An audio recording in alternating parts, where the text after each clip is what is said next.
Last class में हम लोगों ने LCR सीरीज सर्किट पूरा कंप्लीट देखा था, है ना। तो फटाफट से एक बार उसको बताता हूँ, पूरा तो नहीं, आराम से देखो क्या क्या बताया था उसमें मैंने। तो हमने बताया था कि आपके पास इस केस में हमारे पास दो तीन कहानी हो सकती हैं। पहला हमारे पास ये कहानी बनती है कि हमारे पास ये वाला जो फेज है किसके लिए है, करंट और वोल्टेज VR के रजिस्टर के लिए। ये वाला हमारे पास किसके लिए है, VL के लिए। और ये वाला किसके लिए होता है हमारे पास, VC के लिए। ये कहानी हम लोगों ने पढ़ी है बेटा अब तक। और अब जो आगे की कहानी आएगी उसमें मैंने आपको बताया था कि इन दोनों में से एक ग्रेटर होगा। इन दोनों में से एक क्या होगा बेटा, ग्रेटर होगा। यानी कि VL बड़ा हो सकता है, VC बड़ा हो सकता है, कोई सा भी डिपेंड करता है कि कौन से पे क्या काम होना है, ठीक है। अब यहाँ पर हमारे पास अगर मान के चलते हैं ऊपर वाला ग्रेटर है, VL ग्रेटर देन VC है, तो हम लोग इसे लिखेंगे बेटा VL माइनस VC, और ये हो जाएगा VR, और ये क्या आएगा मेरे पास, V नेट। राइट, क्लियर है। अब ये वाला जो कहानी है, ये मेरे पास क्या है, वो एक एंगल है फाई, ठीक है। अब आप लोगों को पता है यहाँ से हमको tan फाई निकालना है। तो tan फाई कैसे निकलता है, VL minus VC upon VR है, तो XL minus XC upon XR हो जाएगा। तो tan फाई की दो कंडीशन बनेंगी यहाँ पे। पहला इस केस में जो बनेगा tan phi is equal to, देखो इसको यहाँ से ऐसे आप ड्रॉ करेंगे तो ये बन जाएगा VL minus VC upon VR। सबका I कॉमन आ जाएगा बेटा, तो ये IXL IXC IR, राइट। तो यहाँ पर आप लोग क्या लिखेंगे, XL minus XC upon R। ये tan फाई की पहली कंडीशन। अब अगर दूसरा सपोज मान के चलो कि हमारे पास VC बड़ा हुआ तो ये नीचे बन जाएगा, कुछ इस तरीके से ग्राफ बनेगा। तो हमारे पास तब ये फाई बनेगा। अब इस बार ये VC माइनस VL बनेगा, राइट बच्चे। ये कहानी क्लियर है। तो इसमें tan फाई लगाओगे तो भी हमारे पास सेम कहानी आ जाएगी, बस क्या हो जाएगा, XC minus XL upon R। अब मैंने आपको बताया था इसका इम्पीडेंस कैसे लिखते हैं, इम्पीडेंस कैसे लिखते हैं। तो क्या आया था हमारे पास, Z is equals to I under root नहीं I भैया XL माइनस XC का whole square plus R square. R की वैल्यू है ना, तो I की मल्टीप्लाई करेंगे तो V के इक्वल होता है ना बेटा ये, ठीक है। तो हमारे पास ये वैल्यू आई थी। रेजोनेंस की कंडीशन पर हमारे पास क्या होता है बेटा, XL is equals to XC हो जाता है। तो बेटा रेजोनेंस की कंडीशन पे हमारे पास XL की जगह पर ओमेगा L लिख देते हैं, is equals to 1 upon omega C हो जाता है। तो यहाँ से L is equals to 1 by omega square C। अब देखो क्या क्या चीज़ें निकल सकती हैं। एक्चुअली ओमेगा को इधर लेके आ जाओ, L को इधर लेके आओ, तो आपके पास क्या बन जाएगा, ये omega square is equals to 1 upon LC, और यहाँ से omega is equals to 1 upon under root of LC। ओमेगा को हम लोग क्या लिख सकते हैं बेटा, 2 पाई बाय टाइम पीरियड। तो 2 pi by time period is equals to कितना हो जाएगा, 1 upon under root of LC। T इधर लेके जाओ, इसको इधर ले जाओ, तो टाइम पीरियड कितना हो जाएगा इसका, 2 पाई अंडर रूट में LC, ठीक है। ये सारी कहानी आप लोगों को बिल्कुल टिप टॉप होनी चाहिए अगर आप लोगों ने इसमें स्कोर करना है, ठीक है। अब हमारे पास एक चीज़ जो हमने पढ़ी थी, वो हमने ये पढ़ा था कि नॉर्मल केस में जब सिर्फ और सिर्फ सर्किट में रजिस्टर लगा होता है, बहुत ध्यान सुनना बेटा, जब सर्किट में सिर्फ और सिर्फ रजिस्टर लगा होता है तब हम लोगों ने बच्चा ये देखा था कि V और I दोनों सेम फेज में थे। यही चीज़ हम लोगों ने देखा था, सिर्फ और सिर्फ जब रजिस्टर लगा हुआ था तो V और I हमारे पास सेम फेज में थे। पर ये बात हर बार सही थोड़ी होगी कि हमेशा सर्किट में सिर्फ और सिर्फ रजिस्टर रहेगा और कुछ रहेगा ही नहीं। ऐसा हर बार सही थोड़ी हो जाएगा कि सर्किट में सिर्फ और सिर्फ रजिस्टर है ही नहीं हो सकता ना पॉसिबल। तो मैं आपसे कह रहा हूँ कि अगर मेरे पास मान के चलिए ये तुम्हारे पास VRMS वैल्यू है, ठीक है, ये VRMS की वैल्यू है, और आपके पास लेट से, चलो इसको IRMS लिख देता हूँ, ठीक है। एक ही बात ही समझा दूंगा मैं आप लोग, दोनों में कोई अंतर नहीं पड़ता, क्योंकि मुझे समझाना है उसका स्टेटमेंट से मतलब पड़ जाएगा, इसलिए मैं आपको बता रहा हूँ, ठीक है। तो मैं ये कह रहा हूँ कि IRMS VRMS दोनों एक ही जगह पर थे, लेकिन हर बार तो एक ही जगह पर नहीं आया ना। देखो इसके केस में भी हमारे पास IRMS की लाइन तो यही रही, IRMS की लाइन तो यही रही, लेकिन V की लाइन चेंज हो गई, V नेट की लाइन चेंज हो रही है, यहाँ पे भी चेंज हो रही है, यहाँ पे भी चेंज हो रही है, सेम नहीं आ रही ना भाई। पहले अगर इसमें थे भी तो भी हमारे पास नेटवर्क इधर आ रही है, सर इसमें तो यहाँ पे थे ही नहीं सर, VL इधर था VC इधर था। मैं आपको ये नहीं कह रहा कि हमेशा ऐसे ही रहेंगे, मैं आपसे कह रहा हूँ कि कोई भी एक वैल्यू है, ऐसे चांस तो पॉसिबल है ना कि I और V दोनों हमारे पास सेम फेज में ना रहें, और अगर जो हमारा वी नेट आएगा या फिर कोई भी वैल्यू आएगी वो आई से कुछ एंगल बना रहा हो, कोई भी आर्बिट्री एंगल, लेट्स से मेरे पास ये एंगल पाई है, ठीक है। तो सुनो बेटा, आई आर एम एस का वो कंपोनेंट जो वी आर एम एस के अलॉन्ग होता है, आई आर एम एस का वो कंपोनेंट जो वी के अलॉन्ग होता है, वो एसी सर्किट में पावर डिटरमाइन करता है। देखो पावर का आप लोगों ने फॉर्मूला एक पढ़ा है ना, P is equals to V I, P is equals to I square R पढ़ा है, H I square R T होता है, तो H अपॉन टी करेंगे तो हमारे पास पावर बन जाएगा।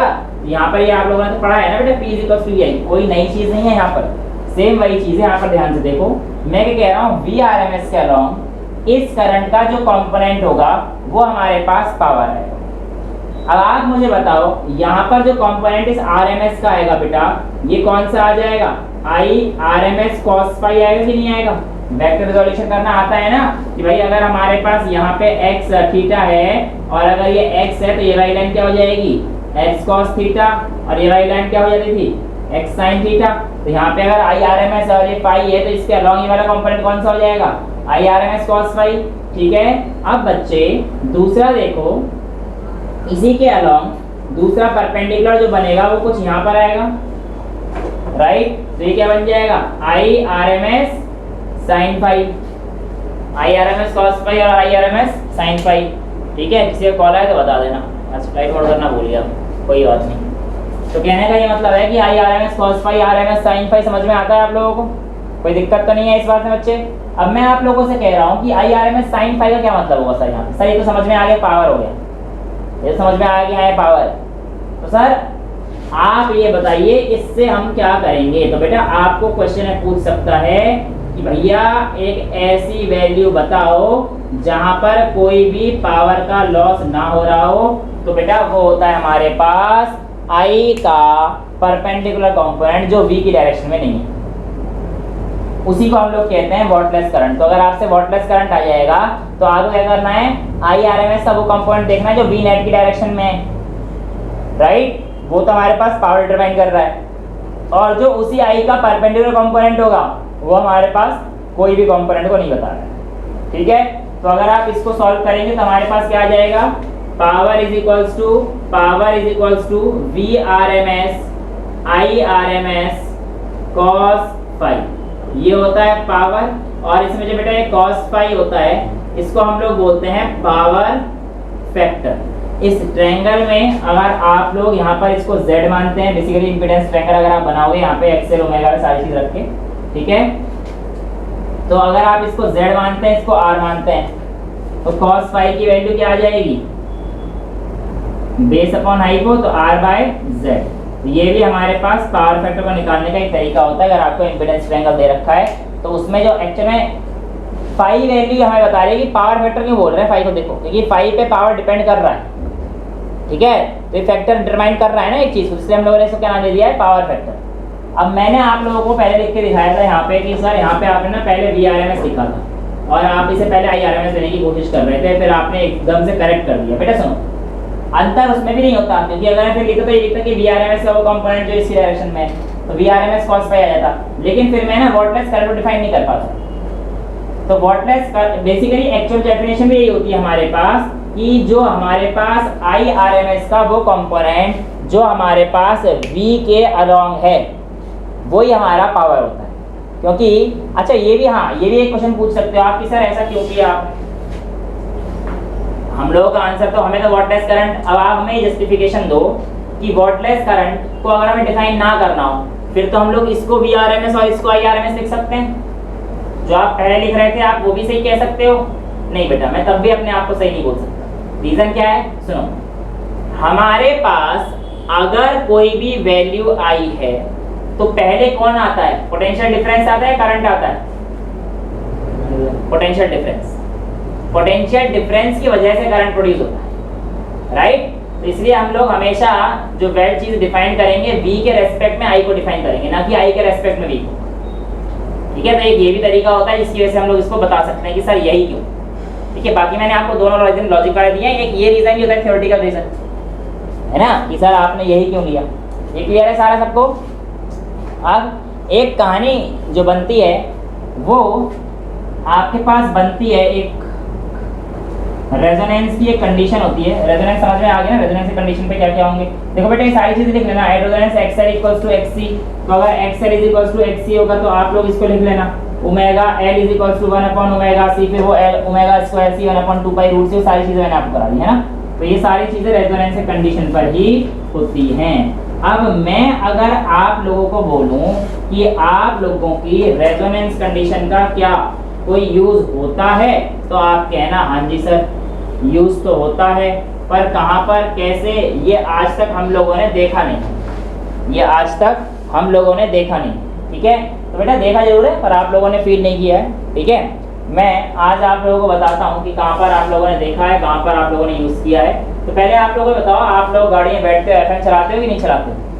FM चलाते हो, तो FM चलाते समय रेडियो मिर्ची कितने पे होता है पता है किसी को? 93.5 है ना। ऐसा देखो कितना अच्छा यार। बेटा फिजिक्स का चैप्टर नंबर 6 बता, फिजिक्स का चैप्टर नंबर 6 क्या है? हाँ एनसीईआरटी में। चल एनसीईआरटी में बता दे। एनसीईआरटी में नहीं बताऊंगा उसको। ये देखो रेडियो मिर्ची पता है लड़के को, लेकिन ये नहीं पता फिजिक्स का चैप्टर नंबर 6 क्या है। नालायक लड़के। पहले सुनता था। हाँ, तो मेरा कहने का मतलब ये है, पहले मेरी बात सुनेंगे ध्यान से। रेडियो मिर्ची 93.5 में वो जो 93.5 है वो क्या है और कैसे काम करता है, आज मैं आपको इसके बारे में थोड़ा थोड़ा बताऊंगा। ठीक है, उससे आगे आप लोगों ने क्या देखा है? MHZ। ध्यान से सुनना, आज जाके रेडियो दोबारा से अपना ट्यूनिंग करके देखना, तो आप लोग वहाँ पे देखेंगे कि आपके पास क्या लिखा हुआ है वहाँ पे MHZ, ये सारी चीज़ें भी लिखी हुई हैं। ठीक है, अब मैं अगर आप लोगों से कहता हूँ कि हमारे पास यहाँ पर एक जो वर्ड है MHZ, ये क्या होता है और ये कैसे काम करता है, तो पहले एक ग्राफ है, पहले उसे समझते हैं है ना, और उसको देखना जरा ध्यान से।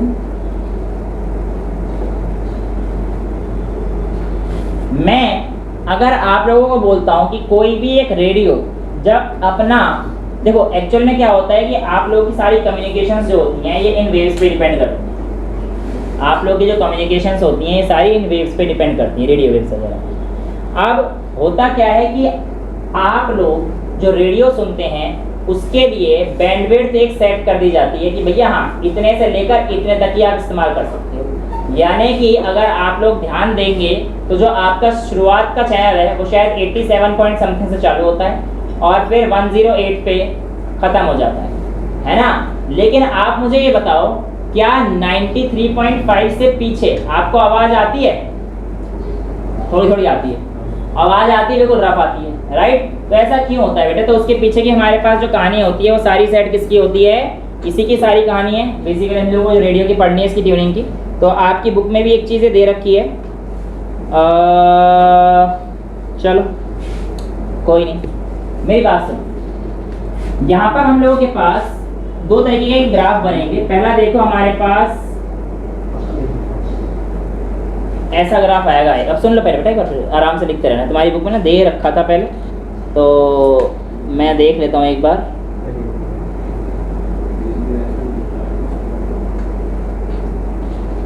ठीक है, दे रखा है। सुनो सुनो सुनो, अब सुन लो पहले। मैं एक बार तुम्हें सारे हैं तीनों जो चीज़ इसमें ग्राफ दे रखे हैं मैं तुम्हें बता देता हूँ, और उसके बाद फिर अपना आराम सोचते रहना कि तुम लोग रेडियो कैसे चलाओ। ठीक है, तो पहला जो ग्राफ है हमारे पास करंट विद किसका है? फ्रीक्वेंसी से, आई वर्सेस ओमेगा का ग्राफ है। अब ध्यान से देखना बेटा इस चीज़ को, वरना ना गलती करके जाओगे। Quality factor I don't know शायद डिलीटेड हुई है ना, लेकिन कॉम्पिटिशन में डिलीटेड नहीं है। ठीक है, अब यहाँ पर ध्यान से देखो, आप लोगों के पास दो ग्राफ बनेंगे। पहला ग्राफ मैं बना रहा हूँ ऐसे एक, दूसरा ग्राफ मैं बना देता हूँ ऐसे, तीसरा ग्राफ मैं बना रहा हूँ ऐसे। अब आप मुझे बताओ इन तीनों में से अगर आपको रेडियो में बढ़िया क्वालिटी चाहिए तो ग्राफ 1, ग्राफ 2 और ग्राफ 3 में से कौन सा चुनो? 1 बेटा, 1 वाला बेकार है, 2 वाला ही बेकार है, 3 चुनो, 3 चुनो। अब 3 क्यों चुनेंगे हम लोग देखते हैं, है ना। सुनो, एक्चुअल में क्या होता है, हमारे पास एक वैल्यू है। अब देखो ध्यान से होता क्या है, सुनो। जब आप यहाँ से लेकर ये वाला ग्राफ ले रहे हो, ठीक है, तो बेसिकली आपके पास क्या है, बहुत वाइड रेंज ऑफ फ्रीक्वेंसी, तो आपके पास इतना ज़्यादा गैप पड़ा हुआ है और इसके बीच में मल्टीपल चैनल आएंगे। तो कई बार ऐसा होता है कि आप फोन कहीं मिलाते हो और कोई और उठा लेता है। महसूस तो किया होगा ना कभी तो हुआ होगा ना ये, अरे यार मेरा है पापा का ही, और नंबर ही पापा का ही होता है, बोलता कोई और आंटी है ना। तो देखो कुछ भी रीज़न हो सकते हैं इसके, पर एक मैं आपको कह रहा हूँ एक नॉर्मल रीज़न, किसी को कुछ नहीं कह रहा हूँ, मैं कहना चाह रहा हूँ। पर ऐसा हो जाता है ना, ये फ़ोन तो दिल्ली में मिला है, लग गया कलकत्ता, तो इसका क्या मतलब है? पापा कलकत्ता में, ऐसा नहीं है, पापा दिल्ली में ही होता है, इतना तो पता होता है। तो कहने का ये मतलब है कि सुनो बेटा, एक्चुअल में सपोज करो, सुनो, जैसे यहाँ पर सब लोगों के 9 से एक नंबर है, यहाँ पे 9 से एक नंबर है। एक्चुअल में होता क्या है यार, अब मैं तुम लोगों को ना यहाँ पे छोटी सी चीज़ बताता हूँ। जो हम लोगों ने भी क्या पढ़ा, LCR सीरीज सर्किट पढ़ा है ना, इसको हम लोग कहते हैं एक्सेप्टर सर्किट। क्या कहते हैं? Acceptor circuit. और एक होता है हमारे पास LCR पैरेलल सर्किट, नहीं पढ़ना, बस उसे रिजेक्टर सर्किट कहते हैं, उसे रिजेक्टर सर्किट कहते हैं। यहाँ पर जब हमारे पास XL इक्वल्स टू XC यानी कि रेजोनेंसी कंडीशन पे R मिनिमम हो जाता है तो I मैक्सिमम हो जाता है, वहाँ पर रेजोनेंसी कंडीशन में I मिनिमम हो जाता है। पहला सर्किट के केस में क्या होता है बेटा, I मिनिमम हो जाता है। अब होता क्या है, ध्यान सुनना, कि जब तुम्हारे पास फोन आता है तो तुम्हारे आसपास के जो भी उस जोन में होंगे ना, जो उस जोन में होंगे सबको घंटी गई होगी। लेकिन होता क्या है कि रेजोनेंस फ्रीक्वेंसी सेट हो जाती है, एक्सेप्ट तो सब करते हैं लेकिन रिजेक्ट कोई कोई कर पाता है। तो रिजेक्ट केवल वो कर पाएगा जिसका तुम्हारी फ्रीक्वेंसी, जिसने तुम्हें जब तुमने कॉल किया तो तुम्हारी एक फ्रीक्वेंसी यहाँ सेटअप हुई, अब ये फ्रीक्वेंसी जाकर जिस फ्रीक्वेंसी से मैच होगी केवल वही फोन रिंग करेगा और बाकी फोन रिंग नहीं करेंगे। जा तो सबके पास है, जैसे मैं यहाँ से कॉल कर रहा हूँ तो मेरे आसपास जितने भी नंबर होंगे जिसमें पापा को मिलाना चाह रहा हूँ, 203, 204, 205, 207, सबको सबके पास जाएगा। वो सारे एक्सेप्टर सर्किट पे काम कर रहे हैं, एक्सेप्टर तो पढ़ना ही पड़ेगा। बट जो रिजेक्टर सर्किट आएगा, यानी कि जिस मेरी फ्रीक्वेंसी किससे मैच होगी, रिजेक्टर सर्किट वाले से, तब जाके बाकी सबके फोन नहीं आएंगे, बस पापा का फोन उठ जाएगा, वो उठा लेंगे, हाँ बेटा कैसा, बाकी जो भी सुनाना होगा या कहना होगा वो कह देंगे। ठीक है, तो जितना ज़्यादा ये गैप बड़ा होगा उतना हमारे पास है। कॉल आ गया,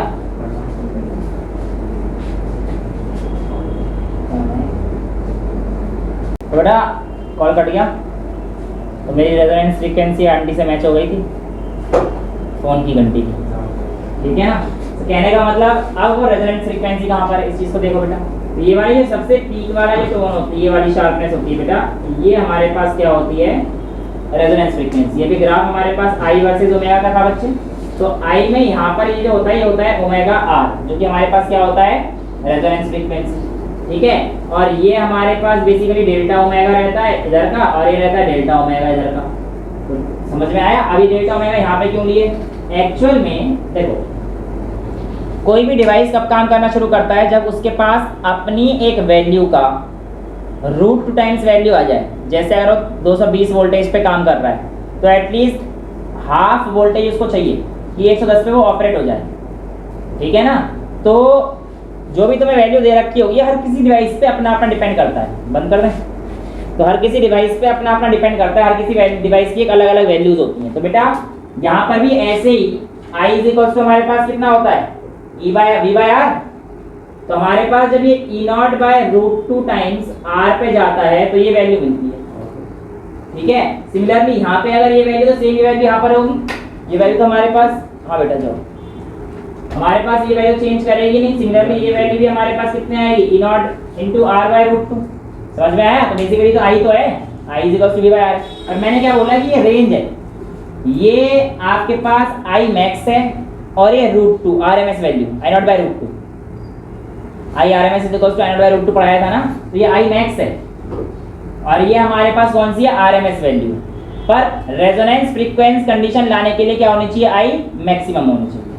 I क्या होनी चाहिए, मैक्सिमम होनी चाहिए। और क्वालिटी फैक्टर हमारे पास जब आता है तो वो होता है हमारे पास जहां पर वो फ्रीक्वेंसी, जहां पर आपकी रेजोनेंस फ्रीक्वेंसी I है और अपॉन फाइनल माइनस इनिशियल करते हैं। वैसे तो देखो फाइनल तो हमारे पास ये वाला है, तो माइनस करेंगे इस पॉइंट से, लेफ्ट में माइनस माइनस प्लस हो जाएगा। समझ में आ रहा है भाई? अगर मैं इसको माइनस मान लेता हूँ, एक ऑरिजिन ये मान लिया, तो ऑरिजिन से आगे प्लस का होता है, ऑरिजिन से पीछे माइनस का होता है, राइट। तो मैंने कह दिया ω2 माइनस माइनस ओमेगा, इसको मैं ω2 ओमेगा बनाता हूँ, तो माइनस ω1, तो बेसिकली ω2 प्लस ω1 हो जाएगा ना। और अभी तो ये हमारे पास बिल्कुल इक्वल है, E0/√2 E0/√2। तो बेसिकली ये तो हटाओ, इसको ऐसे कर देता हूँ, तो ये क्या आ जाएगा बेटा, 2 ओमेगा, और क्योंकि ये डिफरेंस में है तो ये सारे डेल्टा डेल्टा है। समझ में आ गया? तो ये जो हमारे पास क्वालिटी फैक्टर आता है, क्यू फैक्टर जिसको हम लोग बोलते हैं, तो ये हमारे पास क्या होता है, omega R upon 2 times of delta omega. तो यही डेफिनेशन आप लोगों की दे रखी है, resonance frequency divide by bandwidth. अब बैंडविड्थ क्या होता है? बैंडविड्थ बेटा ये है, ये जो आपके पास जोन है, अब सुनो सुनो पूरा बैंडविड्थ सुन लो। बैंडविड्थ आपको ऐसे समझ में आएगा, रेडियो में 87 से 108 तक, यानी कि वो पूरा जोन है ना बेटा, वो बैंडविड्थ है। वो पूरा जोन जहां तक कहानी ऑपरेट हो रही है हमारी, वो बैंडविड्थ है। तो यानी कि जितना बैंडविड्थ कम होगा, ध्यान सुनो, जितना बैंडविड्थ कम होगा उतना क्वालिटी अच्छी होगी। तो यानी कि जब आप बिल्कुल उसको, ध्यान सुनना इस बात को, 93.5 पे सेट करोगे ना आप लोग, तो 93.5 पे क्या हुआ कि उसके पास आई मैक्सिमम था, उसको रेजोनेंस फ्रीक्वेंसी मिल गई है सेट। समझ में आया? और बाकी जो आप कर रहे हो 91.1 पे थोड़ा सा ज्यादा आ रहा है, तो आवाज तो आएगी पर क्लियर नहीं आएगी, क्लियर नहीं आएगी। समझ में आया? सर अगर हम लोग 87 लगाएंगे तो बेटा 87 का भी अपना एक रेजोनेटिंग वैल्यू है। 87 की रेजोनेंस वैल्यू सपोज करो ये वाली वैल्यू, तो उसके लिए ग्राफ ये बनेगा थोड़ा सा कुछ। समझ में आया? तो मेजरली जो ग्राफ बनता है वो इसका बनता है कि आपके पास क्यू फैक्टर कैसे डिटरमाइन किया जाता है, तो Q factor is equals to resonance frequency divided by bandwidth. तो बैंडविड्थ क्या होता है आप लोगों को समझ में आ गया है। शार्पनेस ऑफ रेजोनेंस क्या होता है समझ में आ गया है। शार्पनेस ऑफ रेजोनेंस को हम लोग क्या बोलते हैं बेटा, क्वालिटी फैक्टर भी बोलते हैं। एक चीज और आप लोगों को बोला जाता है, quality factor can also be defined as voltage drop across L और C divide by applied voltage. देखो बेटा, वोल्टेज ड्रॉप अक्रॉस एल और सी और वोल्टेज अप्लाइड अक्रॉस रजिस्टर। सुनो मेरी बात, एक्चुअल में तो आपके पास गवर्निंग फैक्टर यही है सर। क्यों? क्योंकि बेटा रेजोनेंस की कंडीशन के समय एक्स एल और एक्स सी तो इक्वल रखे थे हम लोगों ने। तो अगर आप लोगों से बोलेगा कि आपका क्वालिटी फैक्टर बताओ, आपका एक्स एल ये है, फिर ये कोई भी वैल्यू दे देगा, तो आप लोगों को ये वाली वैल्यू छेड़नी नहीं है, ये तो फिक्स वैल्यू है। तो जो चेंज होगा या तो इंडक्टर का चेंज होगा या फिर कैपेसिटर का चेंज होगा। इसमें से चेक कर लेना, जो मैच कर जाए वो आपका आंसर। एक देगा, एक देगा, या तो ओमेगा एल देगा, भाई वी की जगह पर आप ये लिखोगे ना I X L upon I R, I से आर गया तो एक्स एल बाय आर आएगा, तो इसको आप लिखोगे ओमेगा एल बाय आर। और दूसरा क्या हो जाएगा बेटा, वी सी होगा, तो वी सी क्या लिखोगे आप, आई एक्स सी अपॉन आर, तो ये कितना हो जाएगा, आई से आई कट गया, एक्स सी क्या होता है 1 अपॉन ओमेगा सी, तो 1 upon omega C into R. ये कहानी आती है, ये कहानी आती है बेटा। अब एट रेजोनेंस की कंडीशन पर हमें पता है कि ये दोनों इक्वल होते हैं, तो आप करो यहाँ पर omega L upon R is equals to 1 upon omega C into R. इससे ये गया, वही सेम डेरिवेशन आएगी पीछे वाली, अभी कराई तो थी बिल्कुल मैंने, तो रेजोनेंस की कंडीशन पे ये यहाँ से भी कर लो वहाँ से भी कर लो, बात सेम है। ओमेगा स्क्वायर इधर आ जाएगा, 1 upon under root L C बन जाएगा। भाई ओमेगा स्क्वायर करोगे तो 1 अपॉन ओमेगा करोगे तो 1 अपॉन अंडर रूट में एल सी बन जाएगा। अभी पीछे देखो जरा एक मिनट पलट के, जब आपको शुरुआत कराई थी मैंने, शुरुआत यहीं से कराई थी, omega is equals to 1 upon under root L C. ठीक है, क्लियर है। अब इसी इक्वेशन को हम लोग सॉल्व करके काफ़ी सारे रिलेशन निकालते हैं। एक दो रिलेशन जो मैं आपको बता देता हूँ, तो omega R is equals to 1 upon omega C भी हो गया, राइट। एक रिलेशन और है, Q is equals to 1 upon, देखो सारे रिलेशन यहीं से आए हैं, 1 upon omega C into R. एक रिलेशन है 1 upon R, Q is equals to 1 upon R under root of L by C. ये भी रिलेशन कोई नया नहीं है, ये भी हमारे पास बिल्कुल सेम रिलेशन है। सर कैसे सेम रिलेशन है? अरे बेटा जो हमारे पास कहानी आई है 1 अपॉन ओमेगा सी की, इसकी ये वाली, इसको यूज़ किया है इन्होंने, इसको इन्होंने यूज़ किया है। तो कोई तुम्हारे को बड़ी बात नहीं है कि अलग चीज़ पूछ रहा है, क्या पूछ रहा है, कोई तुमसे रॉकेट साइंस नहीं पूछेगा इसमें, ठीक है ना। तो क्वालिटी फैक्टर में आप लोगों के पास 2-3 चीज़ें आप लोगों ने संभालनी है, और एक इस फॉर्मूले पे पहले जेईई में भी काफ़ी क्वेश्चन पूछेगा, ये ध्यान रखना, ठीक है। ये अच्छा फॉर्मूला होता है, Q is equals to 1 upon R. और आता कैसे, इनमें ये एक जगह पुट करके देखते रहो, आते रहेगा, वैल्यू डालते रहो, आता रहेगा, ठीक है, क्लियर है। यहाँ तक किसी बच्चे को कोई डाउट, आगे चल सकते हैं। तो ये हमारे पास क्या होता है बेटा, क्वालिटी फैक्टर। क्यू फैक्टर में किसी को कोई डाउट है? क्वेश्चन करा दूंगा मैं एक बैच में अलग पूरे उसको लेके, ठीक है ना। पावर मैंने आपको करा दिया है, चोक कॉइल हमारा पूरा डिलीटेड है, वॉटलेस करंट मैंने आपको करा दिया है, एवरेज पावर मैंने आपको करा दिया है। इसके अलावा एलसी ऑसिलेशन पूरा डिलीटेड है, एलसी ऑसिलेशन पूरा डिलीटेड है। चलो मैं एलसी ऑसिलेशन भी करा देता हूँ। और तुम्हारा क्या बचता है लास्ट में, ट्रांसफार्मर बचता है। चलो पहले ट्रांसफार्मर कर लेते हैं, है ना, ट्रांसफार्मर कर लेते हैं। हेडिंग डालो ट्रांसफार्मर, हेडिंग डाल दीजिए ट्रांसफार्मर। बोर्ड से एलसी ऑसिलेशन डिलीटेड है बेटा पूरा। देखो बेटा, ट्रांसफार्मर एक डिवाइस है, बहुत ध्यान सुनना, जो पहली बात किसके प्रिंसिपल पे काम करता है, पहला क्वेश्चन ये आएगा, transformer works on the principle of, तो आंसर लिख के आ जाना म्यूचुअल इंडक्शन। फर्स्ट इसका जो प्रिंसिपल है वो क्या है, म्यूचुअल इंडक्शन।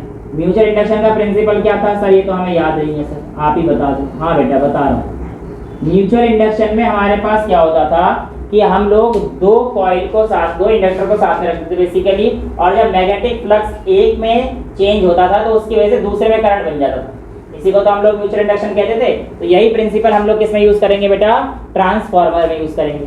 ट्रांसफार्मर एक्चुअली जब बनता है तो ट्रांसफार्मर पे हमारे पास ये जो अंदर आपको बना रहा हूं, ये होता है हमारे पास सॉफ्ट आयरन कोर। क्या होता है बेटा हमारे पास, सॉफ्ट आयरन कोर। इसके ऊपर ये कॉपर की वाइंडिंग होती है, और ये कॉपर की वाइंडिंग वैसे हमारे पास यहाँ पर शुरुआत, ध्यान सुनना, यहाँ पर शुरुआत में एक बार इनपुट दिया जाता है, और उसके बाद जैसे ही एक बार मैग्नेटिक फ्लक्स रहता है हम लोग उस इनपुट को क्लोज कर देते हैं।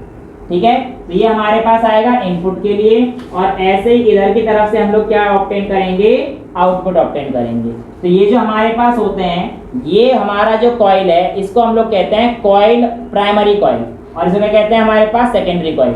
अब ये जरूरी नहीं है कि नंबर ऑफ टर्न्स हमेशा प्राइमरी में ज्यादा हो, ऐसा कोई कंपल्शन नहीं है, वो डिपेंड करेगा कि आप स्टेप अप करना चाहते हो, स्टेप डाउन करना चाहते हो। अभी समझाता हूँ क्या होता है, सुनो ध्यान से आगे की बात बेटा।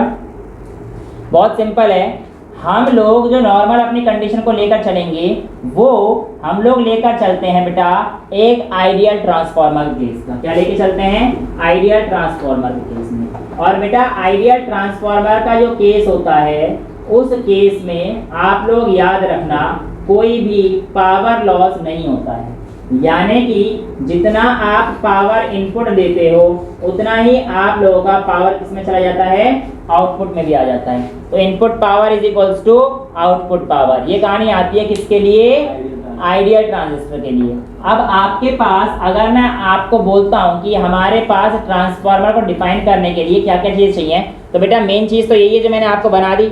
उसके बाद एक दो डायग्राम है, एक एसी सोर्स का है, एक लोड का है। तो यहाँ से तो आप देखो मैंने आपको बताया ना कि पहले हम लोग एक बार सोर्स देंगे, फिर बाद में जब ये अपने आप अपने अंदर मैग्नेटिक फ्लक्स डेवलप कर लेगा, तो इसमें मैग्नेटिक फ्लक्स डेवलप आने की वजह से सर्किट में करंट आएगा, और करंट की वजह से फ्लक्स चेंज होगा, जिसकी वजह से हमारे पास ये लोड आएगा। टू लोड लिखा रहता है, इसका मतलब ये आउटपुट है बेसिकली। ये यहाँ पर क्या है, आउटपुट है, और यहाँ पर आप क्या फीड कर रहे हो बेटा, इसको इनपुट फीड कर रहे हो।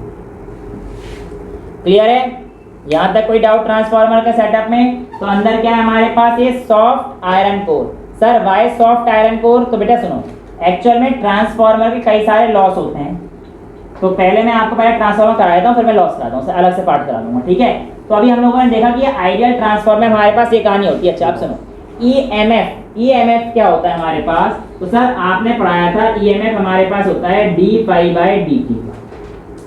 लेकिन मेरी बात सुनो बेटा, ये कहानी आप लोगों की बिल्कुल सही थी, -d∅dt, लेकिन ये सही किसके लिए थी? ये सर तब के लिए सही थी जब आपके पास एक कॉइल हो या एक लूप हो, पर यहाँ पे तो हमारे पास n नंबर ऑफ लूप्स हैं। तो सर आप मान के चलते हैं, अगर मैं इसमें n1 लूप मान लेता हूँ तो ये अपना चल जाएगा काम। भाई ईएमएफ यानी कि V कह लो आप, अरे ईएमएफ समझ नहीं यार, V से समझना जाएगा, पोटेंशियल डिफरेंस ही तो है। V is equals to d∅dt हम लोगों ने पढ़ा है, phi is equals to E.ds सब कुछ पढ़ चुके हैं हम लोग ये सब। अब ये हमारे पास नंबर ऑफ टर्न्स हो गए। माइनस क्या रिप्रेजेंट कर रहा है आपको पता है, चेंज इन फ्लक्स, सब कुछ बता चुका हूँ। म्यूचुअल इंडक्शन में माइनस कैसे आता है, चेंज होता है, उसकी वजह से आता है, चेंज को रिप्रेजेंट करता है। ठीक है, ऐसे ये V1 आ गया। अब V, चलो V ये प्राइमरी का लिख देता हूँ, तो ये भी NP लिख देता हूँ। ऐसे ही VS आ जाएगा, तो हमारे पास क्या आ जाएगा, -n सेकेंडरी ऑफ d∅dt। अब बेटा इन दोनों इक्वेशन को डिवाइड कर दो, तो आपके पास क्या आ जाएगा, Vp/Vs is equals to Np/Ns। और इसमें जो Np/Ns होता है, इसको हम लोग ट्रांसफॉर्मेशन रेशियो भी कह देते हैं। क्या कह देते हैं, ट्रांसफॉर्मेशन रेशियो। और ये जो ट्रांसफॉर्मेशन रेशियो है आपको इसी कई बार डायरेक्ट वैल्यू दे देता है। ठीक है, ये कहानी भी आपको पता होनी चाहिए। अब ध्यान से सुनना बेटा, पावर की वैल्यू क्या होती है, देखो पावर इज इक्वल्स टू क्या होता है, V इंटू आई। तो यहाँ पर आप क्या लिखोगे, V इंटू आई, है ना। तो V input I input is equals to V output I output. ध्यान से देखेंगे, V input upon output is equals to I output upon I input, ये कहानी बनेगी ना, समझ में आ रहा है। तो बेटा बेसिकली यहाँ पर अगर आप देखोगे इनपुट हमारे पास किससे गया था, प्राइमरी से। देखो वीपी लिख देता हूँ, वी प्राइमरी और वी सेकेंडरी। आई आउटपुट मतलब आई सेकेंडरी, इनपुट मतलब प्राइमरी। तो यहाँ पर देखो वीपी और एनपी प्रोपोर्शनल थे और वीएस और एनएस प्रोपोर्शनल थे, लेकिन आई के केस में क्या हो रहा है, उल्टा हो रहा है ना बच्चे। और ध्यान सुनना, लेकिन ये जो वैल्यू है ये भी इक्वल आएगी सॉरी एनपी बाय एनएस के, यानी कि ये तो हमारे पास यहाँ से आया है ना VP by VS equals to NP by NS, वो तो हमारे पास केस आया है। ये केस केवल और केवल आइडियल ट्रांसफॉर्मर के लिए वैलिड है। जब भी आप लोग क्वेश्चन में कुछ नहीं दिया होगा तो आप लोग क्या मान के चलेंगे कि दिया गया ट्रांसफॉर्मर हमारे पास कैसा है, आइडियल ही है। दिया गया ट्रांसफॉर्मर हमारे पास कैसा है, आइडियल ही है। लेकिन सर अगर आइडियल नहीं हुआ तो, हाँ बच्चा अगर आइडियल नहीं हुआ तो ये कहानी तो अब भी वैलिड है उसके लिए बेटा, लेकिन ये कहानी वैलिड नहीं है बेटा। क्यों सर, ये क्यों वैलिड नहीं है बेटा, तो ये इसलिए वैलिड नहीं है क्योंकि हमारे पास इनपुट पावर आउटपुट पावर के इक्वल नहीं होती है in case of real transformer. Real transformer में हमारे पास कुछ ना कुछ लॉस होता ही है, और वो जो लॉस होता है वो शब्दों को कंट्रोल कर ले, है ना बेटा, बोला नहीं है, मेरी जबान चली है ना वहीं से ऐसे, इतने में तो हम सब समझ जाते हैं। इसको तेरे को गाली दे रहा था, गंदी वाली बता रहा हूँ, अच्छी वाली दे रहा था, मैंने देख लिया था। ठीक है, तू भी दे रहा होगा वैसे भाई से, हैं?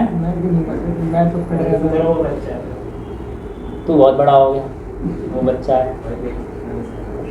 चलो चलो चलो वापस आ जाता है बच्चा, बच्चे इधर देखो। तो कहने का ये मतलब है कि आपके पास ट्रांसफॉर्मर केस में हम लोगों के पास जो कहानी आएगी तो आपको आइडियल का केस जनरली मिलेगा बोर्ड लेवल पे, पर कॉम्पिटिशन में कुछ नहीं मिल सकता। एफिशिएंसी दे देगा, कहेगा कि 90% एफिशिएंट है, तो जो आपके पास आउटपुट है वो केवल इनपुट के 90% तो आएगा ना। भैया कहता है 90% एफिशिएंस है तो V output is equal to कितना आएगा, 90% ऑफ वी इनपुट। ऐसे सॉल्व करना होगा फिर इस केस में, तो आपके पास वी आउटपुट कितना जाएगा, 90/100 ऑफ वी इनपुट। ऐसे सॉल्व करोगे तो ये लगा देना भाई, वी आई जो वैल्यू है रेशियो निकालने के साथ अपने हिसाब से लगा देना, एनएस अपॉन एनटी जितना है रेशियो लिखा रखा है यहाँ पे आएगा बस। आउटपुट इनपुट केस में अगर एफिशिएंसी देता है तो उसको हम लोग ऐसे सॉल्व करते हैं। समझ में आई कहानी, कोई डाउट आ रहा है, क्लियर है।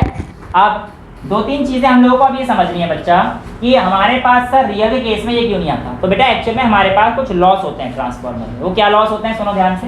जब आप लोग यहाँ से सर्किट चलाओगे तो आप मुझे बताओ क्या ये सब चीजें गर्म नहीं होंगी, गर्म तो होंगी, और हीट होने की वजह से किसका बना हुआ है, सब कुछ कॉपर का बना हुआ है। तो बेटा सबसे पहला लॉस जो हीट की वजह से होता है वो हमारे पास क्या होता है, कॉपर लॉस। ठीक है, हाँ बेटा बता रहा हूँ, आयरन लॉस ही बता रहा हूँ। आयरन लॉस भी होता है, ये मत समझ कि सिर्फ मैंने गलत लिखा है।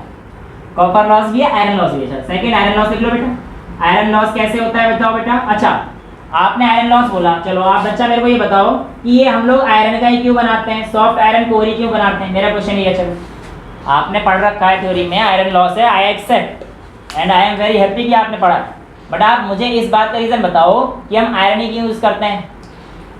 अगर हमें अच्छा बनाना है तो अच्छे तरीके से हम लोग कॉपर क्यों यूज नहीं करते अंदर, या हाँ मैग्नेटिज्म तो नहीं है बेटा इसका आंसर। तो हाँ महंगा नहीं बेटा, सस्ता है लोहा। अगर अच्छा होता तो अंबानी ना अपने घर के आगे ना, अंबानी जी बहुत लंबी शादी कराई है भाई, देखा नहीं तुम लोगों ने। तो बेटा वो चांदी सोना सब कुछ लगवा लेते हैं, उन्हें क्या दिक्कत है, लेकिन नहीं लगवाते वो भी, कुछ तो रीज़न रहा होगा। तो बेटा कुछ मेटल ऐसे होते हैं जो आप लोगों के लिए यहीं पर वैलिड होते हैं। जो बच्चे फ़ोन चला रहे हैं कृपया यहाँ देख लें, ठीक है। तो बेटा सॉफ्ट आयरन कोर में क्या कहानी होती है, इसकी कोइर्सिविटी और रिटेंटिविटी काफ़ी लो होती है। सॉरी ये किस चिड़िया का नाम है, सुनो। जब आपके पास यहाँ से नेगेटिव फ्लक्स बार बार चेंज होगा तो बेसिकली तो ये इस मेटल पे भी अफेक्ट करेगा। अब इस मेटल पे जब मैग्नेटिक फ्लक्स की वजह से चेंज आएगा तो मेटल अपना शेप अपना साइज काफ़ी जल्दी चेंज करेगा।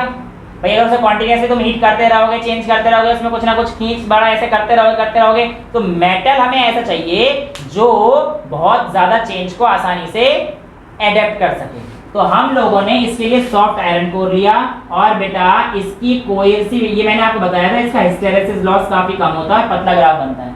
क्लास 11th में याद करो, मेटल के उसमें पढ़ाया, सॉलिड स्टेट में पढ़ाया था मैंने, ठीक है। तो जिसका ये सबसे कम होगा हिस्टेरेसिस लॉस, हिस्टेरेसिस का होता है, तो जितना पतला होगा बेटा उतना बेटर मटेरियल होगा हमारे पास क्या बनाने के लिए, ये अंदर का आयरन कोर का जो मटेरियल बना हुआ है जिसके ऊपर हम लोगों ने बाइंडिंग करी है, तो उसका जितना हिस्टेरेसिस लॉस कम होगा उतना बढ़िया मटेरियल होगा। और सॉफ्ट आयरन कोर का हिस्टेरेसिस लॉस काफी कम होता है, इसलिए हम इसे यूज करते हैं। Getting the point? तो क्लियर है?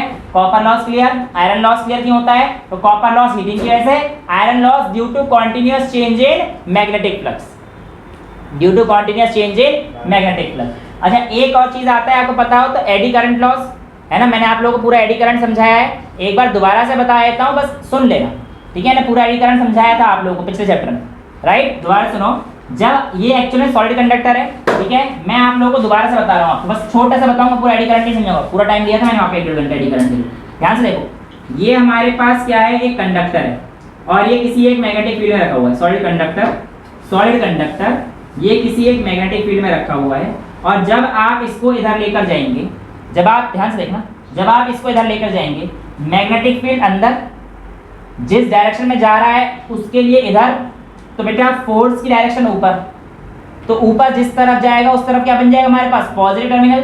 बताया था मैंने आप लोगों को ये, भाई आप अपने फिंगर को in the direction of magnetic field कीजिए, जिस डायरेक्शन में इसकी वेलोसिटी है उसमें अपना थंब कीजिए, तो आपका जो पाम होगा वो किसको बताएगा कि भैया यहाँ पर पॉजिटिव या हायर पोटेंशियल पे कौन है। जिस तरह फेस होगा वो हायर पोटेंशियल पे, यानी कि हायर पोटेंशियल पे होगा, ये होगा लोअर पोटेंशियल पे, राइट? तो अगर यहाँ पे अगर आपको बैटरी सेटअप करनी है तो हमारे पास कुछ इस तरीके से बैटरी सेटअप हो जाएगी, बट क्योंकि ये ओपन फ्रेम तो है नहीं, वहां तो हम लोगों ने एक फ्रेम का केस देखा था, यहाँ पर एक ऐसा है कंडक्टर है, तो ऊपर क्या हो जाएगा हमारे पास, पॉजिटिव यहाँ नेगेटिव, यहाँ पॉजिटिव यहाँ नेगेटिव, ऐसे क्योंकि सॉलिड कंडक्टर है तो ऐसा कुछ बना देगा ये। समझ आ रहा है? प्लस नेगेटिव प्लस माइनस, समझ में आ रहा है? तो प्लस माइनस जैसे बनाएगा, फिर यहाँ पे भी हमारे पास क्या होगा, मैग्नेटिक फील्ड है, प्लस माइनस बन गया, तो यहाँ पे अपने आप ही एक लूप बन जाएंगे ऐसे, और इनके अंदर करंट घूमना शुरू हो जाएगा, जो कि आप अगर बाहर लेके जा रहे हो तो आप बेसिकली मैग्नेटिक फील्ड को क्या कर रहे हो, इंक्रीज कर रहे हो, तो ये इस तरीके से सेटअप होंगे कि ये डिक्रीज करेंगे। समझाया था ना ये सब कुछ ईएमआई में? भाई ईएमआई में जो करंट सेटअप होता है, it is induced in such a way that it opposes the cause which is producing it. बताया था, अब मैं यहाँ पूरा वो चीज़ नहीं समझा था, जिन बच्चों ने नहीं समझा है आपकी गलती, आप पिछला पढ़ो बेटा ईएमआई, समझ में आ रहा है ना? बट मैंने ये आपको अब भी समझा दिया, यहाँ पे ये सब भी नहीं समझाना होता है। तो यहाँ पे जब मैं इसको आगे लेके जा रहा हूँ तो यहाँ पे अंदर क्या सेटअप हो गया हमारे पास, ईएमआई एक इंड्यूस्ड ईएमएफ सेटअप हो गया, उसके से एक इंड्यूस्ड करंट सेटअप हो गया। अब मेरी बात सुनो, यहाँ पे हम लोग इसे कहते हैं डैम्पिंग ही बोलते हैं। डैम्पिंग का मतलब क्या होता है, ये जो इलेक्ट्रोमैग्नेट्स हैं, यही इलेक्ट्रोमैग्नेट यूज होते हैं आप लोगों के ट्रेन की ब्रेक को रोकने के लिए। एक बार 2 नंबर क्वेश्चन आया था बहुत पुराने पेपर में, बोर्ड्स में, ट्रेन के ब्रेक कैसे रोकते हैं, तो it is because of application of eddy current. यही तो होता है, ट्रेन ऐसे पहिए घूम रहे होते हैं, लोहे के पहिए होते हैं ट्रेन। अब होता क्या है कि ड्राइवर जब ब्रेक मारता है, बच्चा ड्राइवर जब ब्रेक मारता है तो वो कौन से ब्रेक मारता है पता है? वो क्या नहीं, ऐसे जब बटन दबाता है ना, तुमने देखा नहीं होगा, देखा तो मैंने थोड़ा बहुत है, एक जानकारी में है अपने एक रिश्तेदारी में, तो वो देख रहे थे। बाकी कुछ नहीं है, जहाँ पे हम लोग रहते थे ना, हम लोग तो थोड़े ऐसे थे कि चढ़ जाते थे ट्रेन में, जैसे ट्रेन दी गाँव में होता है बेटे, बड़ी चीज़ नहीं है। तुम लोग शहर वाले बच्चे हो, तुम्हें इस चीज़ों का आनंद है ही नहीं। तो मालगाड़ी जब जाती है उसकी स्पीड कम हो जाती है, तो हम लोग जैसे मालगाड़ी जाती है सबसे पीछे डब्बे में तो ऐसे चढ़ जाते थे खेलते खेलते। हालांकि वो फ्लैगमैन वगैरह हो रहते हैं, डांटते हैं, पर उन्हें भी इतना फ़र्क नहीं रहता है, कहते हैं माँ बाप को ही फिक्र नहीं है, हम क्या करेंगे। तो ऐसा नहीं है, फिक्र नहीं थी, उनसे बच के ये काम करा जाता है। तो इट्स फन।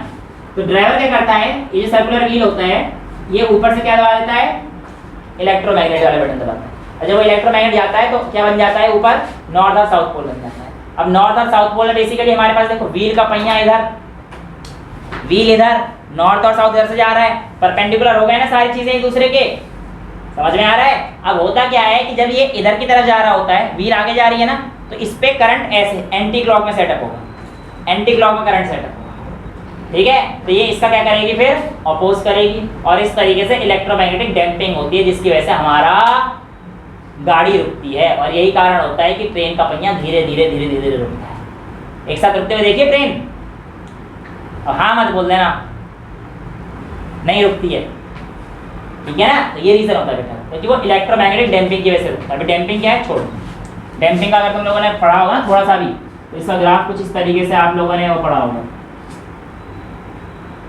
पढ़ा है किसी ने डैम्पिंग, डैम्प्ड ऑसिलेशंस पढ़े हैं? सुना था बेटा बहुत कुछ है, ठीक है।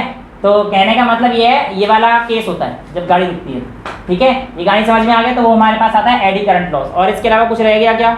यूजेस ऑफ ट्रांसफार्मर है। ट्रांसफार्मर का यूज कहाँ पे होता है बेटा? सिग्नल भेजने में। अच्छा हाँ, एक चीज और, ट्रांसफार्मर ये कोई भी पोटेंशियल डिफरेंस जनरेट नहीं करता है, बहुत इंपॉर्टेंट है, स्टेटमेंट 1-2 में आ सकता है ना। क्या ट्रांसफार्मर पोटेंशियल डिफरेंस क्रिएट करता है? नहीं, ये केवल स्टेप अप या स्टेप डाउन कर सकता है। जैसे कि मान के चलो कैसे घरों में ट्रांसफर होती है, ऐसे समझो कि आप लोगों के पास जैसे पावर स्टेशन पर हमारे को वोल्टेज ज़्यादा चाहिए, तो पावर स्टेशन जो होता है बेटा, यहाँ पर क्या होता है, स्टेप अप लगे रहते हैं, स्टेप अप ट्रांसफार्मर होंगे। ये पोटेंशियल डिफरेंस बढ़ाएंगे, फिर हमारे पास इनको आगे भेजा जाएगा, और जो हमारे पास तक फिर यहाँ से स्टेप डाउन करके, आप लोगों ने देखा होगा वहाँ लिखा था खतरा 11,000 वोल्ट, वो एक्चुअल में जो स्टेशन है वहाँ से 22,000 चला है, लेकिन यहाँ पे स्टेप डाउन करके 11,000 बेचते हैं। अब 11,000 के बाद आपके घरों के पास एक और ट्रांसफार्मर होता है स्टेप डाउन करके, फिर यहाँ पे 220 का आता है, उसके बाद आपके घरों में जाता है थोड़ा सा स्टेप अप करके, ठीक है ना। तो ये पूरा ट्रांसफार्मर का इस तरीके से काम होता है। आप लोगों ने सुना होगा ट्रांसफार्मर फूक गया, तो यही ट्रांसफार्मर फूकते हैं, ठीक है। स्टेप अप और स्टेप डाउन की कहानी होती है इनकी, तो ये कहानी आप लोगों से पूछी जाती है।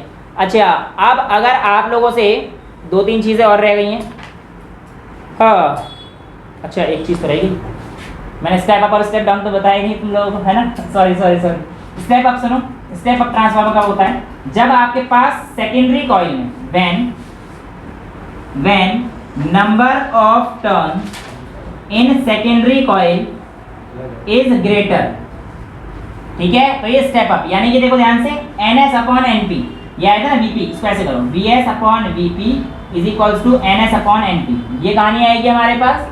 और ऐसे केस में जब भी हमारे पास कहानी बनेगी NS बड़ा होगा NP से, NS बड़ा होगा NP से, तो बेटा याद रखना ये स्टेप अप ट्रांसफार्मर है।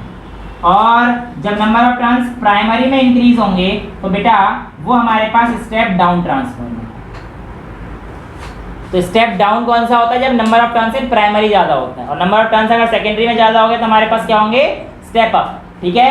तो ये कहानी भी आप लोगों के को पता होनी चाहिए। और तो इसके अलावा कुछ नहीं रह गया, नहीं। फ्लक्स लीकेज मैंने आपको बता दिया। अच्छा, एक हमिंग लॉस है। हमिंग लॉस क्या होता है आपको पता है? हाँ, वो जो की आवाज़ आती है वो भी है, वो भी बेसिकली हीटिंग इफेक्ट की वजह से होता है, ठीक है, मैग्नेटाइज लॉस से। फ्लक्स लीकेज मैंने बता दिया, एडी करंट लॉस बता दिया, कॉपर लॉस बता दिया, हिस्टेरेसिस लॉस बता दिया मैंने, ठीक है। Output EMF upon input EMF हम लोगों ने देख लिया है। तो यहीं पर हमारे पास ये चैप्टर इतना ख़त्म हो जाता है। अब हमारे को छोटे मोटे न्यूमेरिकल क्वेश्चंस बच रहे हैं, ठीक है, वो हम लोग कर लेंगे, एक क्लास और ले लेंगे, उसमें कोई प्रॉब्लम वाली बात नहीं है। बस एक न्यूमेरिकल की क्लास रह रही है ना, वो हम लोग विदाउट वीडियो भी कर लेंगे, मैं आप लोगों को देखूंगी आप लोग क्या कर रहे हो उसमें, ठीक है। लेकिन कॉन्सेप्ट वाइज अगर हम लोग देखेंगे तो सारी चीज़ें हम लोगों ने कवर कर ली हैं, ठीक है। तो हमारा यहाँ पर पूरा AC खत्म होता है। अब इसके जो न्यूमेरिकल्स आएंगे वो है ही नहीं, कोई बहुत ज़्यादा टफ न्यूमेरिकल नहीं है। वो कह देगा तो ये करंट बताओ प्राइमरी से कितना जाएगा। देखो क्वेश्चन, देखो क्वेश्चन कहेगा करंट बताओ प्राइमरी से कितना जाएगा। अगर आपके पास number of turns in secondary 100 है, number of turns in primary क्या है 50 है, और आउटपुट पावर जो है ये 100 था, 100 वाट का था, ठीक है। तो ऐसे क्वेश्चन दे देगा आपको, तो आपको क्या करना है, अरे जब कुछ नहीं दे तो आइडियल, कुछ नहीं तो फिर आइडियल मानना है। तो आप कहोगे sir power output is equals to power input, है ना, और पावर का फॉर्मूला क्या होता है V into I input is equals to V into I of output. तो पावर आउटपुट आपको कितना दे रखा है, आउटपुट कितना दे रखा है 100 is equals to V into input. अब सर हमें V तो पता ही नहीं है ना, इनपुट हमें ये तो निकालना था ना, आई प्राइमरी में कितना था ये तो हमें निकालना था। अब सर हमें V तो पता ही नहीं है, बेटा एक V देगा, ऐसी बात नहीं है, आप लोगों को देगा ये V इनपुट देगा। एक्चुअल में आप लोगों को ना V इनपुट देगा या V आउटपुट दे देगा, वो कह देगा P आउटपुट इतना है, V आउटपुट 20 वोल्ट का मान लेता हूँ, ठीक है। तो देखो यहाँ पे हम लोग कैसे निकालेंगे, V output upon V input is equals to number of turns in secondary upon number of turns in primary. ठीक है, तो हमें वी आउटपुट दे रखा है 20 upon x equal number of turns in second पे कितना है 100 अपॉन np का मतलब कितना हो गया 50। तो यहाँ से आप x निकाल लोगे, यहाँ से आप x निकाल लोगे तो x कितना हो जाएगा 50 इंटू 20 अपॉन 100 यानी कि 10 आ जाएगा बेटा x की वैल्यू। 50 दूनी 100 और 10 दशम 100। ठीक है, तो x की वैल्यू आपके पास 10 आ जाएगी। तो ये जो x की वैल्यू 10 आ गई हमारे पास v इनपुट हो गया, तो ये हमारे पास ये आ गया ना power output is equals to p is equals to vi होता है v input into i input. i input आपसे पूछा था, v इनपुट आपने निकाल लिया, तो 100 is equals to 10 into i input. अब देखो बेटा ये कितना आ जाएगा i input is equals to 10 ampere. इस तरीके के सवाल बनेंगे, थोड़ा सा मुश्किल सवाल यही बन सकता है इससे, बस जिस है नहीं है मुश्किल, तुम्हें एक दूसरे का रिलेशन यूज करना आना चाहिए, यही सवाल बनेंगे बस, इसमें और कोई टफ सवाल हो ही नहीं सकता, जो बनेगा वो तुम्हारे लेवल से बाहर है। ठीक है ना, तो ये हमारे पास कहीं रहती है इसमें पूरा ट्रांसफार्मर की। तो ये एसी हमारा खत्म होता है, अगला हम लोग क्या शुरू करेंगे ईएम वेव, 2 दिन का लेक्चर है वो भी। ठीक है, आज के लिए इतना ही रखते हैं, चैप्टर वाइंड अप करते हैं। That's all for today, thank you so much.